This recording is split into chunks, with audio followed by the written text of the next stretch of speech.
우리가 성경을 보면 예수님께서 우리를 위해서 흘리신 세 종류의 물이 있죠. 첫째는 땀입니다. 예수님이 흘리신 땀은 복음을 전하시기 위해서 부지런히 이곳저곳을 다니셨죠. 뿐만 아니라 주님은 이른 새벽부터 밤늦게까지 많은 사람들이 찾아왔기 때문에 그들을 그대로 돌려보내지 않으시고 열심을 다하여서 땀을 흘리시면서 천국 복음을 가르치시고 전하시고 또 병든 자, 귀신 들린 자 고쳐주시는 그런 일들을 하셨죠. 또 하나는 눈물입니다. 예수님께서는 이스라엘 백성들을 바라보시면서 예루살렘아 예루살렘아 그렇게 눈물을 흘리셨죠. 또 죽은 나사로를 위해 눈물을 흘리시면서 죄 때문에, 죽음 때문에, 그리고 또 이후에 하나님의 심판 때문에 예수님은 눈물을 흘리셨습니다. 그리고 세 번째로는 피를 흘리셨죠. 우리를 살리시기 위해서, 우리의 죄를 대속하시기 위해서 예수님께서는 친히 십자가를 지시고 그렇게 못에 박히셔서 또 창에 찔리셔서 물과 피를 다 흘리셨습니다. 그렇게 예수님의 피가 있었기 때문에 오늘 우리가 새로운 생명을 얻고 하나님의 거룩한 자녀가 되었죠. 그런데 이와 같은 일들을 살펴보면 하나같이 예수님이 우리를 얼마나 사랑하셨는지를 알 수가 있습니다. 예수님께서 땀을 흘리신 것도, 눈물을 흘리신 것도, 또 피를 흘리신 것도 하나같이 우리를 사랑하셨기 때문에 그렇게 할 수 있었던 것이죠. 또 한 가지는 예수님께서는 열정이 있으셨습니다. 다시 이야기해서 열심히 있었다는 것이죠. 그렇게 하나님께로부터 보내심을 받았기 때문에 우리를 위해서 땀을 흘리시고 또 눈물을 흘리시고 피를 흘리시기까지 예수님께서는 정말 열정을 가지고 열심을 다하여 감당했다는 것입니다. 우리가 예수님을 닮아간다, 주님의 마음을 품는다, 여러분 무슨 의미일까요? 여러분 우리가 어떻게 예수님을 닮고 예수님이 가신 길을 따라갈 수 있을까요? 그것은 다른 것이 아닙니다. 주님이 이렇게 말씀하시죠. 나는 겸손하고 온유하니 죽기까지 복종하셨다고 이야기하죠. 주님의 길을 가신다는 것은 다른 것이 아니고 주님처럼 땀을 흘리는 것입니다. 주님의 나라를 위해서, 주님의 나라의 일을 위해서. 그래서 우리가 하나님께 예배를 드리고 기도하고 복음을 전하고 세상에 나가서 빛과 소금으로 살아가는 것이죠. 또 눈물을 흘리는 것이죠. 강팍한 심령으로 살아가는 것이 아니고 하나님이 주신 긍휼한 마음을 품고 웃을 때 함께 웃어주고 기쁠 때 함께 기뻐하고 슬플 때 함께 슬퍼하는 것. 또 주님께서 우리를 위해서 십자가를 지신 것처럼 우리가 져야 할 십자가가 있다는 것이죠. 그래서 누구든지 나를 따르려거든 자기를 부인하고 자기 십자가를 지고 따라야 한다고 우리에게 말씀하십니다. 인간이 인간에게 지은 죄에 대한 가장 큰 대가는 사형이죠. 그런데 인간에게 지은 죄보다 더 큰 죄는 인간이 하나님께 짓는 죄입니다. 왜냐하면 사형은 육신의 생명이 끝나는 것으로 마무리가 되죠. 여러분 아무리 큰 죄를 졌다 할지라도 사형당하면 끝입니다. 그런데 하나님께 지은 죄는 그 영혼이 영원히 형벌을 받는다는 것이죠. 이것은 사형과는 비교가 할 수 없습니다. 이 땅에서의 모든 고통은 죽으면 끝이 나죠. 그러나 하나님 나라에서의 형벌, 이 지옥 형벌은 영원히 계속된다는 것입니다. 그러면 인간이 하나님께 지을 수 있는 가장 큰 죄는 무엇일까요? 여러분, 사람이 하나님을 향해 지을 수 있는 가장 큰 죄 뭘까요? 그것은 하나님을 사랑하지 않는 죄입니다. 다시 이야기해서 하나님을 하나님으로 여기지 않는다는 것이죠. 더 구체적으로 이야기하면 예수 그리스도를 믿지 않는 죄, 그것이 가장 큰 죄라는 것이죠. 사람은 살인, 간음, 도둑질, 사기, 거짓말, 여러분 이와 같은 죄를 짓고 나면 심한 죄책감을 가져요. 아무리 강팍한 사람이라 할지라도 악한 죄를 짓고 나면, 물론 그렇지 않은 사람도 종종 있지만 대부분은 죄를 지으면 죄책감을 느낍니다. 그러나 하나님을 사랑하지 않는 죄에 대해서 그 심각성을 깨닫느냐? 모른다는 것이죠. 악한 죄를 지으면 내가 죄를 지었구나, 내가 나쁜 일을 했구나, 그렇게 후회를 하고 반성을 하지만 하나님을 사랑하지 않은 죄에 대해서는 그것이 죄인지조차도 모르는 사람들이, 인식하지 못하는 사람들이 수두룩하다는 것이죠. 우리는 십자가 대속으로 말미암아 천국 백성으로 그 신분이 회복되었습니다. 여러분, 우리는 더 이상 멸망받을 자, 죽을 자가 아니라는 거예요. 여러분, 이거 기억하셔야 됩니다. 우리가 예수님을 믿게 되었다는 것은 곧 하나님의 백성이 되었다는 것이고, 하나님의 나라를 기업으로 우리가 얻었다는 것이에요. 우리는 하나님의 백성입니다. 그렇다면 당연히 하나님을 사랑하는 것도 회복되어져야 하는 것이죠. 여러분, 하나님을 사랑하는 것이 무엇입니까? 말씀을 쫓아 사는 거 아니겠어요? 우리가 함께 예배드리고 삶으로 예배드리고 쉬지 않고 기도하고 우리가 모든 일에 주님이 함께 하심을 인정하고 감사하는 것, 찬양하는 것, 그것이 바로 하나님을 사랑하는 것이에요. 여러분, 큐티 힘들죠? 우리 예심 생활전도 힘듭니다. 그런데 왜 할까요? 여러분, 이유는 하나예요. 주님을 사랑하기 때문에, 하나님을 사랑하기 때문에 하는 거예요. 그것이 귀찮고 힘이 들고, 그리고 때로 하기 싫지만 그럼에도 불구하고 감당하는 것은 하나님을 사랑하기 때문이라는 것이죠. 그동안 하나님을 대정하며 살았던 것보다 우리는 훨씬 더 하나님을 사랑하며 살아야 한다는 것입니다. 그런데도 우리의 하나님 사랑은 어떻습니까? 우리의 하나님을 대한 사랑은 우선순위에서 항상 뒤쪽에 있는 것 같아서 참 부끄러워요. 저도 마찬가지입니다. 늘 하나님의 영광을 위해 살겠습니다 라고 하지만 현실에 부닥치면 그 하나님 사랑은 자꾸 내 삶의 문제보다 뒤쪽으로 밀려지는 것을 보게 돼요. 오늘 우리가 성경을 보면 오늘 본문 말씀만큼 우리의 길을 꺾어놓는 말씀이 사실 성경에 별로 없습니다. 이 말씀을 읽을 때마다 참 은혜로운 말씀이기는 하지만 우리의 길을 팍 꺾어놓는 그런 말씀이죠.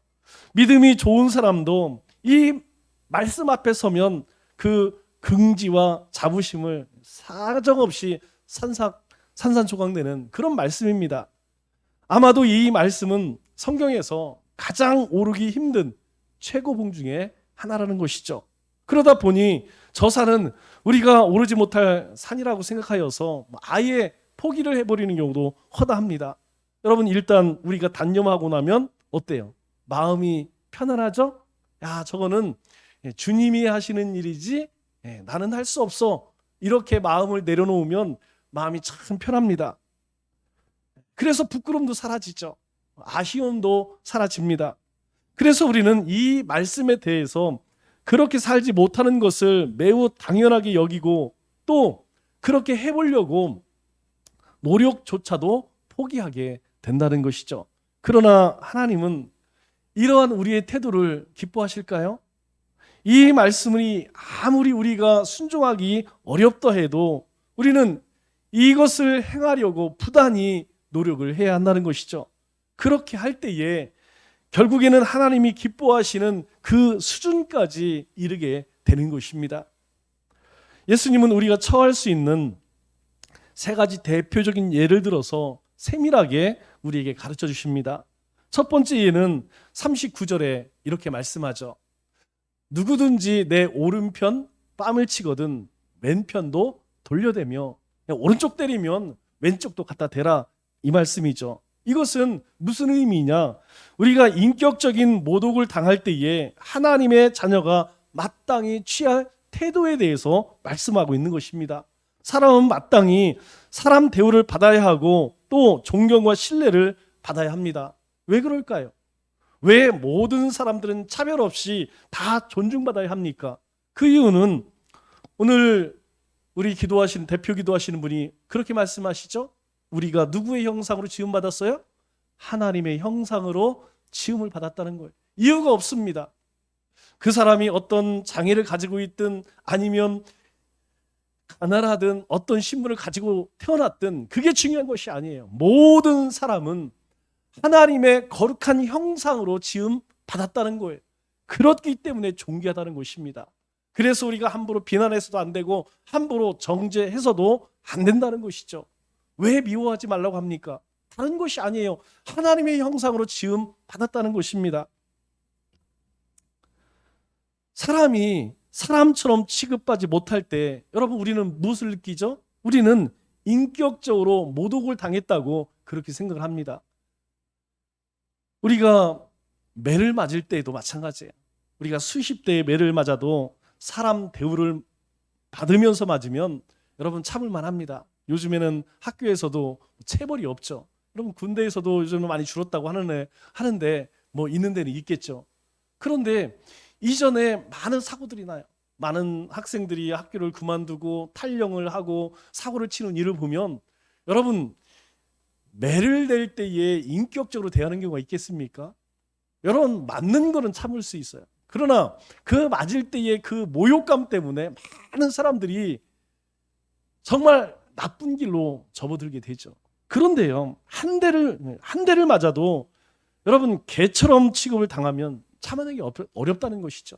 아무리 맞아도 인간 대접을 받으면 견디지만 개 취급당하면 견딜 수 없다는 거예요. 그래서 많은 사고들이 일어나는 것이죠. 여러분 따라서 손등으로 뺨을 때리는 것은 두세 갑절의 모욕을 당하는 것이에요. 여러분 오른뺨을 때리면 왼뺨을 갖다 대라.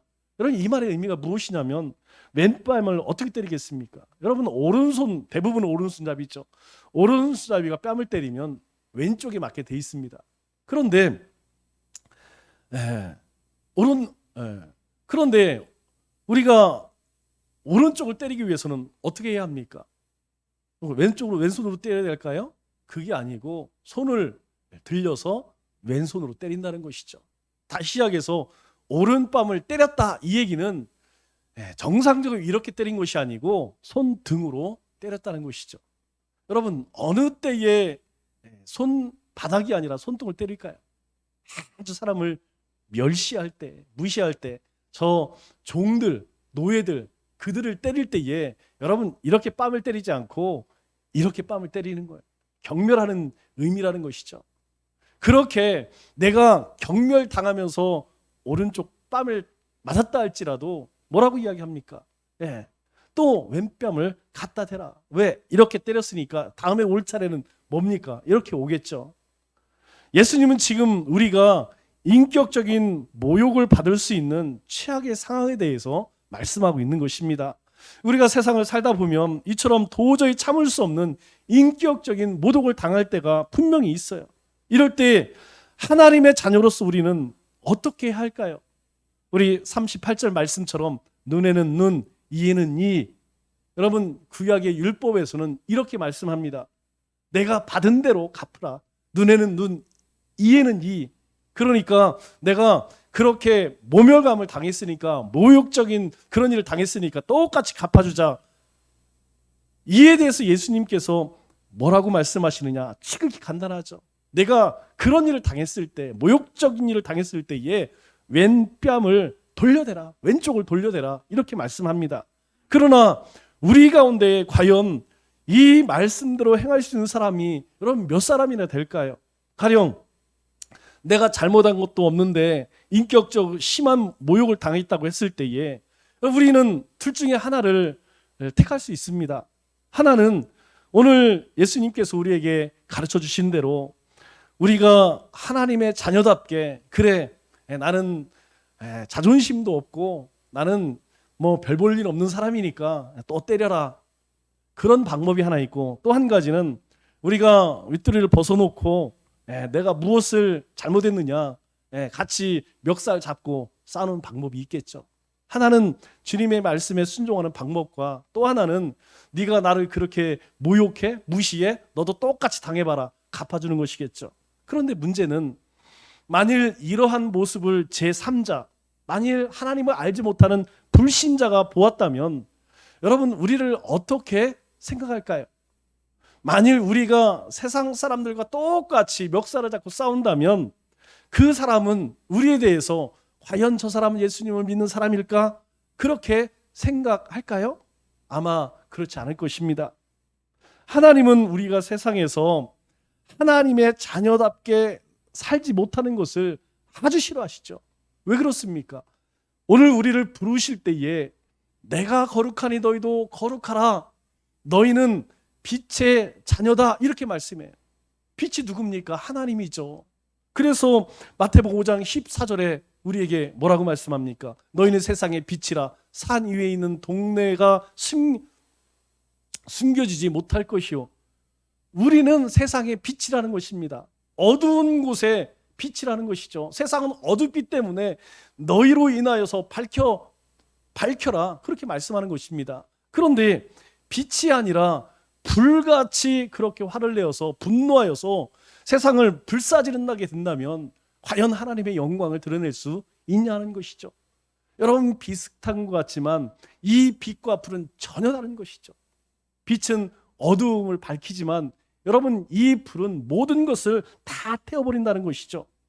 하나님은 우리가 세상 사람들에게 하나님의 자녀다운 모습을 보여주기 원하십니다. 왜 그럴까요? 하나님은 우리를 통해 하나님을 드러내시기 때문이죠. 구약시대 요즘 우리가 필사하는 출애굽기처럼 하나님께서 이스라엘 백성들 가운데 영광 가운데 그렇게 나타나셔서 말씀하여 주시고 보여주시고 그러면 얼마나 좋겠습니까? 그러나 이미 하나님은 우리에게 이 말씀을 통하여서 모든 계시를 다 이루셨어요. 이제 하나님은 우리 가운데 뭘로 말씀하시느냐? 이 성경 말씀으로 우리에게 나타나신다는 거예요.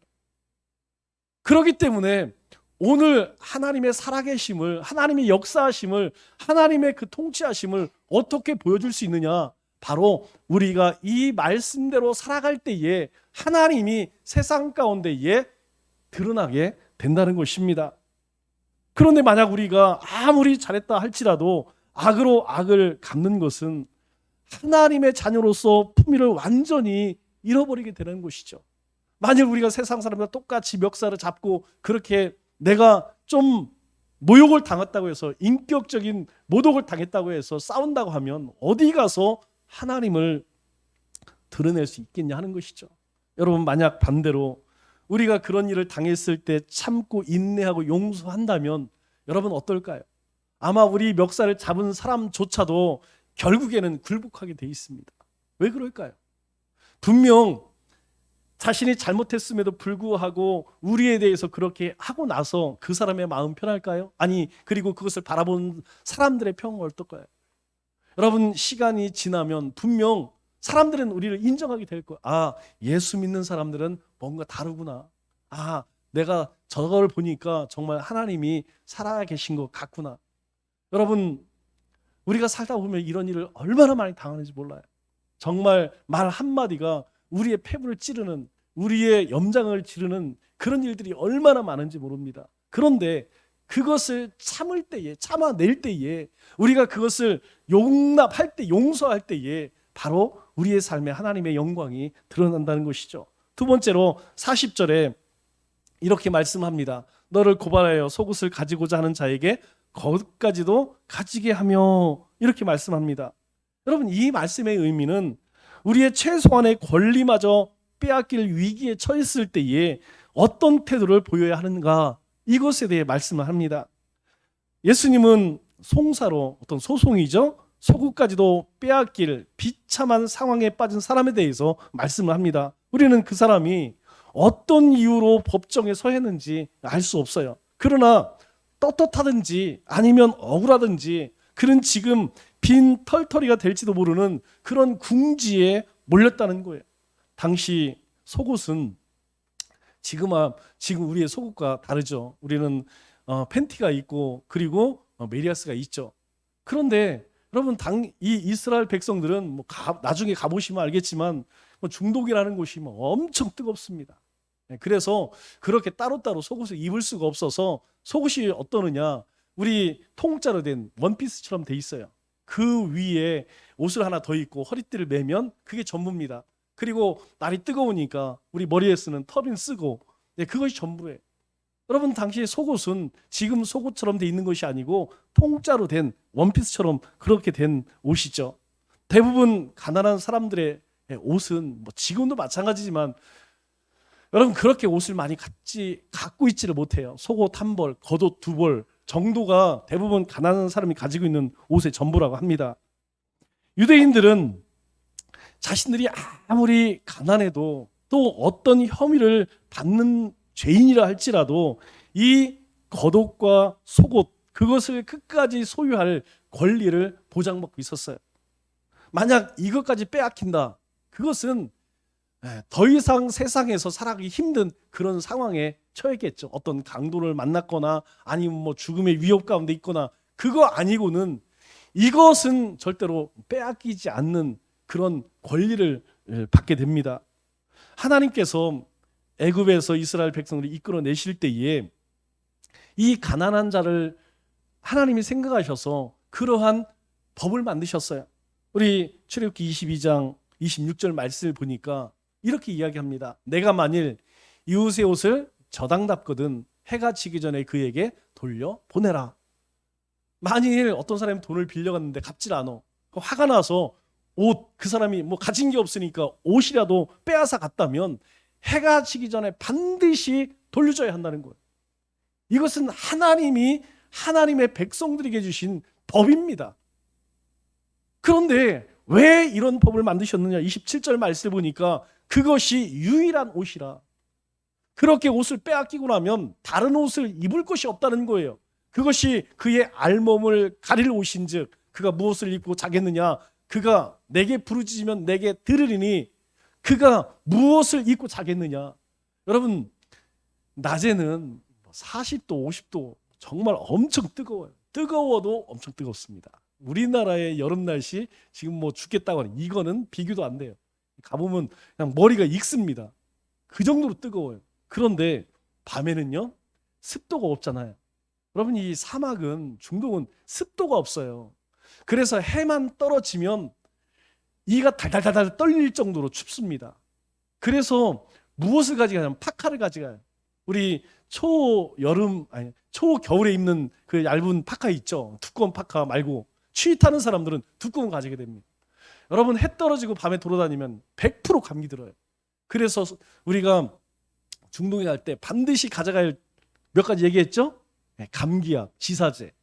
여러분 이건 반드시 가져가야 됩니다. 왜 그러냐면 해가 떨어지고 나면 우리가 여름 날씨 생각하고 그냥 반팔로 돌아다니는 1시간만 지나면 입이 오돌도돌 떨리 그렇게 춥습니다.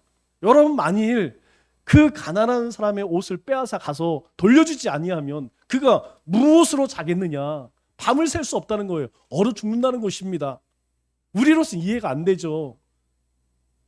그런데 그가 그렇게 추워서 이제 죽을 지경에 이르렀을 때 어떻게 하겠어요? 하나님께 부르짖지 않겠느냐? 그러면 내가 들으니 하나님이 들으신대요.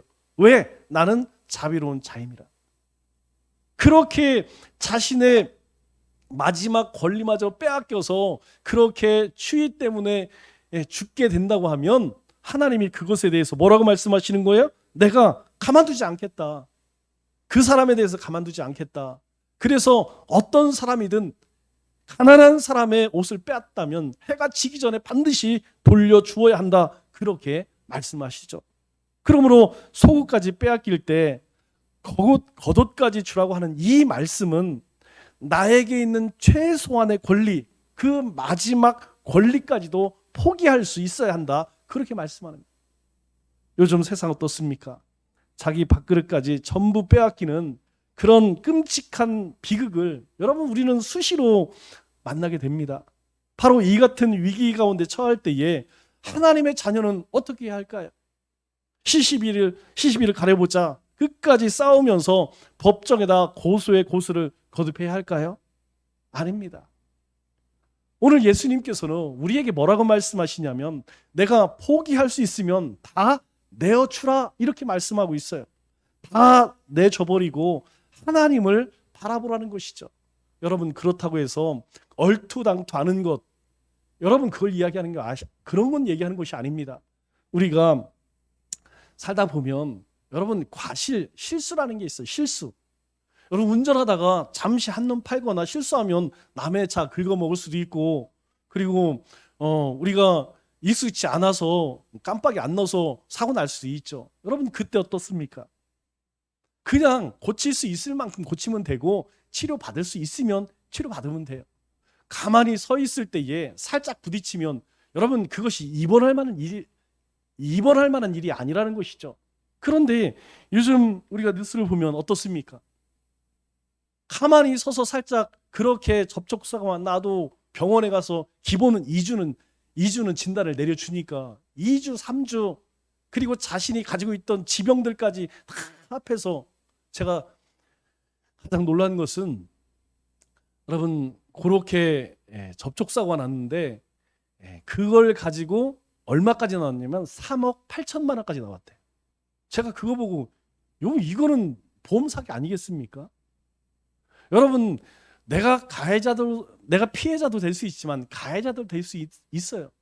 우리가 때로 살다 보면 다른 사람들에게 실수할 수 있습니다. 뭐 뒤에서 뒷담화 하다가 잘못하여서 그 얘기가 그 사람에게 들려질 수도 있고 또 내가 그런 일을 당할 수도 있다는 것이죠. 여러분 그때에 내가 좀 억울하다고 하여서 너 나에게 왜 그랬어? 그렇게 따지고 여러분 그러면 그 문제가 해결이 될까요? 아니라는 것이죠. 오히려 상황만 더 나빠지고 더 관계만 여러분 좋아지지 않게 되는 것이죠. 여러분 누구든지 용서를 빌면 사과하면 용서할 수 있어야 한다는 것입니다. 이것이 하나님의 자녀다운 모습이라는 거예요. 예수를 믿는 사람이 너무 권리 행사하면 여러분 하나님의 자녀답게 보일까요? 그렇지 않다는 것이죠. 너무 원칙 내세우고 자기 권리 내세우면 여러분 그렇게 하나님의 자녀답지 않다는 것입니다. 그래서 우리에게 큰맘 먹고 너희가 포기할 수 있으면 포기하고 양보할 수 있으면 양보하라는 것입니다. 대신에 하나님을 바라보고 하나님의 긍휼하심을 구하라는 것이죠. 우리 주님께서 오늘 본문 말씀 첫 부분에 뭘 말씀하시냐면 팔복에 대해 말씀하시죠.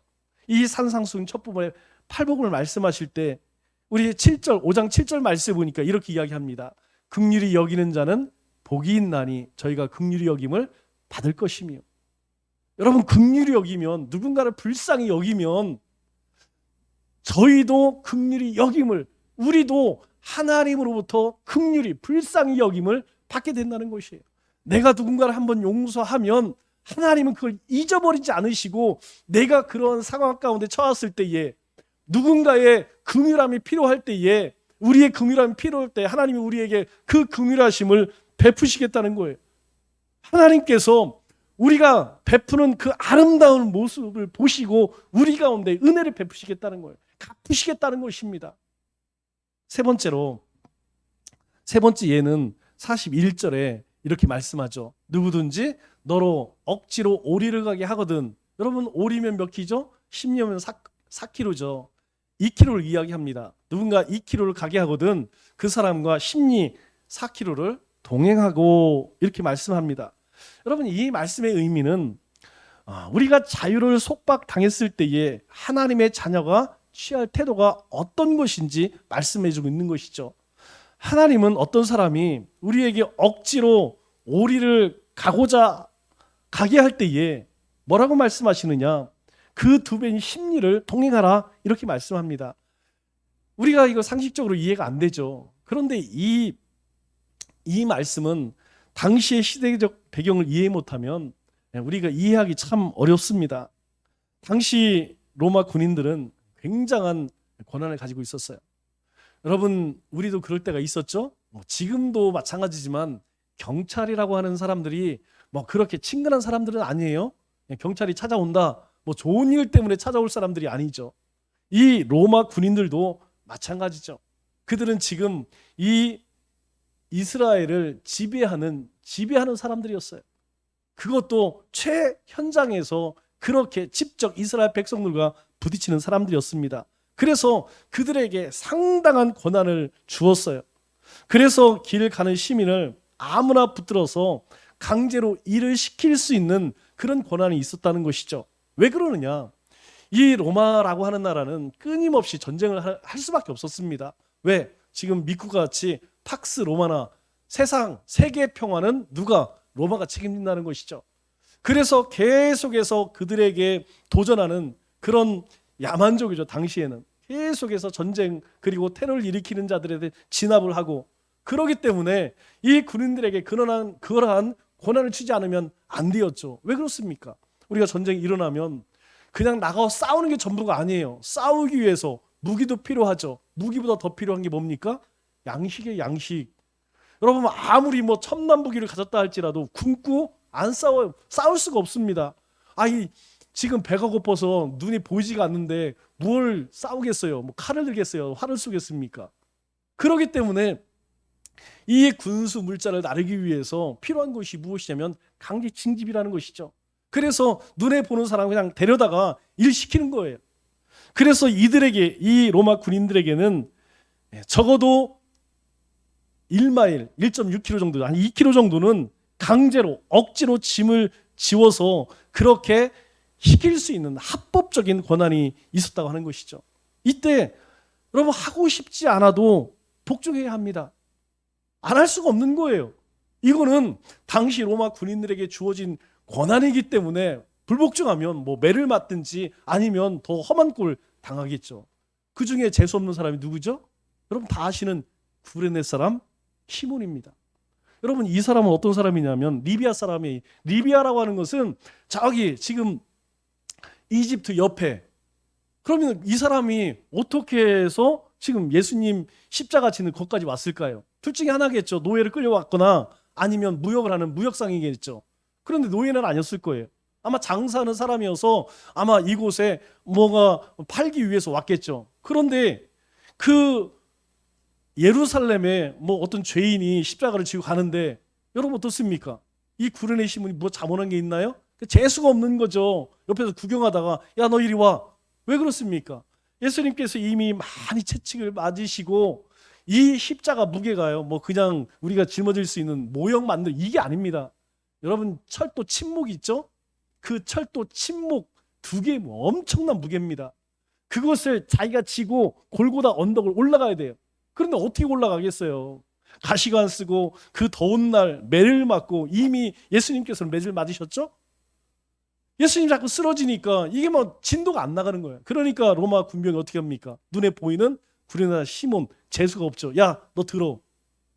어쩔 수 없는 거예요. 그건 로마 군병에 주어진 권한이라는 것이죠. 우리가 살다 보면 우리가 좋아하는 일만 골라 하며 살 수 있을까요? 그럴 수 없다는 것이에요. 상황에 따라서는 싫은 일도 해야 되고 억지로 끌려가며 따라가야 할 때도 있다는 것이죠. 이웃 관계도 그렇고 대인 관계도 마찬가지입니다. 더군다나 우리가 사회 속에서 어떻습니까? 우리 얼마 전에 코로나 때문에 작년 재작년에 막 마스크 대란이 일어났죠. 우리에게는 마스크 대란인데 마스크 만드는 공장에게는 호재. 뭐 그뿐만 아니라 이제 좋은 건 먹어야 된다, 영양제 만드는 회사를 막 대박이 납니다. 마스크가 막 300원, 500원, 1000원 막 이렇게 올라갔죠. 지금 여러분 얼마 가는지 아세요? 우리 얇은 거 있죠, 전두환용 쏘는 거. 여러분 그런 것들은 뭐 60원, 70원, 80원 이거밖에 안 해요. KF94 해봐야 이제 100원 안팎 이렇게 팝니다. 여러분 그때에 만일 마스크 공장에 다니는 직원이 아유 나는 워라벨을 하겠습니다. 내 인생을 좀 즐기며 살아야겠습니다. 5시 칼퇴. 여러분 만일 그런다고 하면 그 동료들이나 그 공장 사장은 이제 환장을 노리시죠. 어렵게 회사를 끌어오다가 어떻게 코로나가 터져서 이제 조금 돈을 좀 벌 때가 됐는데 이거 교회 다니는 예수 믿는다고 하여서 6시에 땡 하면 퇴근하고 뭐 주일은 뭐 당연히 안 나오겠죠.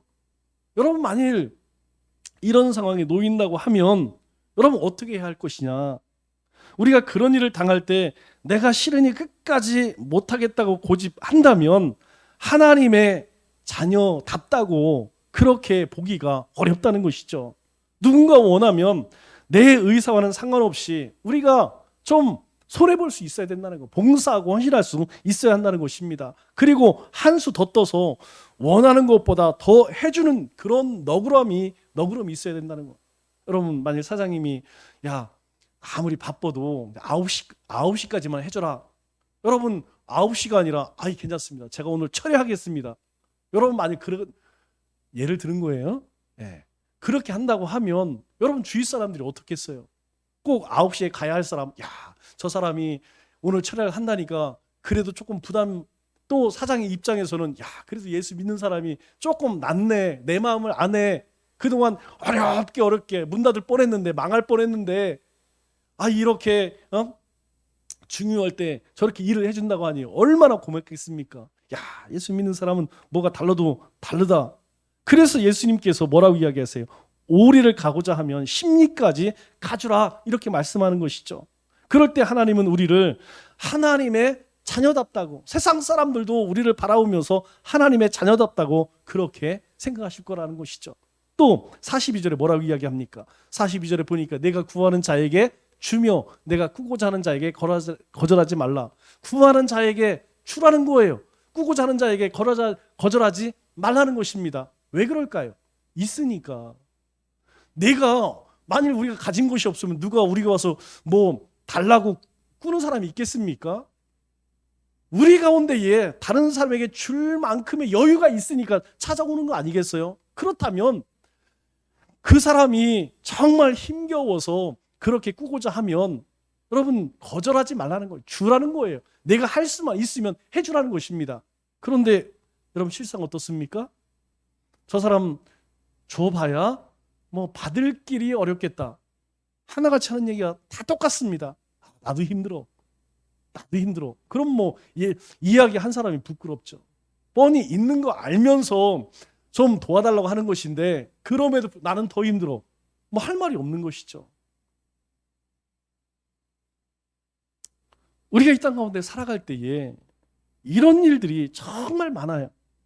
그러나 불행하게도 여러분 그리스도인들이 어떻습니까? 세상 사람들이 그리스도인을 보고 여러분 흔히 하는 말들이 어떤 말들입니까? 예수 믿는 사람들이 더 지독해. 새심줄여. 예수 믿는 사람이 더야. 아주 지독해. 예수 믿는 사람들 꼴도 보기 싫어. 질려 불었어. 여러분 이렇게 해서는 하나님의 영광을 드러낼 수 없다는 거예요. 오히려 하나님의 영광을 가리운다는 것이죠. 예수 믿는 사람들은 다르네. 세상 사람들은 돈을 꾸면 뭘 보증을 서라 아니면 뭘 해라 하다못해 신체 포기각서를 써라 이러는데 내가 언제 갚을지도 모르는데 저 사람들은 아무 말도 안 하고 네. 여러분 이후에 어떻게 될지는 모르겠지만 여러분 그 사람이 설사 갚지 못한다 할지라도 하나는 기억할 거예요. 내가 누구의 그때 돈을 꾼 것. 여러분 아마 죽는 날까지 그걸 잊을까요? 여러분 잊지 못합니다. 그 고마움 말로 할 수 없겠죠. 형편이 되면 어떻게 서로는지 갚을 것입니다. 그때에 하나님의 영광이 드러난다는 것이죠. 우리가 만일 진정 하나님의 자녀라면 이 말씀처럼 살아보려고 노력은 해봐야 한다는 것이죠. 노력조차 하지 않는다면 하나님의 자녀로서의 삶을 포기하는 거나 다를 바 없다는 것입니다. 이런 그리스도인이 이 땅에 1000만, 2000만 살든 무슨 선한 영역을 미치겠습니까?